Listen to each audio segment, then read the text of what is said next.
A game of politics is happening right now in Lansing, and the result will impact the future of our roads. The state Senate has a plan that would raise the gas tax and move money around in the budget to fix roads. But do they have enough votes to pass that plan? 24-hour News 8 political reporter Rick Albin's live in Lansing with where this proposal stands tonight. Rick?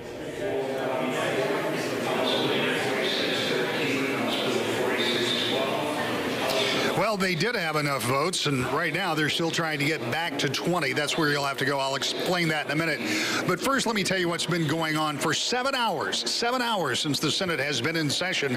They've known what the question is. They know what they have to do if they want to pass that 5-cent per gallon gas tax increase over the next 3 years for a total of 15 cents, a total of $1.4 billion in cuts, savings, readjustments, plus revenue enhancements that will get them to that $1.4 billion. Instead, what they've been doing is pondering, talking, trying to convince 20 people, the leadership of the Republican side, trying to find 20 votes. We're told that earlier today by one very good source that they had them, mostly Republicans, but a few Democrats on board too, and then it fell apart.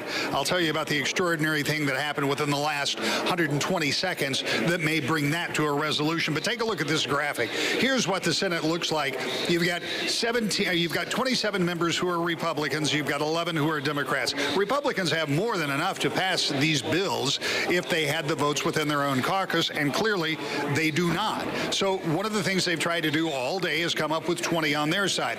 Late this afternoon, we were told they had somewhere in the neighborhood of 17, 18 votes and 2 or 3 Democrats that would go along. But because of a dust-up over a resolution, those Democratic votes apparently went away. Just moments ago, the chairman of the committee who had held up that resolution took to the floor right up here behind us and apologized to the member, the Democrat on the other side, who apparently had been arguing back and forth between the two. Now, I don't know if that's enough to bring Democrats back on board to pass this, but we do know that for the first time today, there is some action there in the Senate. We expect that as this progress goes along, they're still trying to get to 20.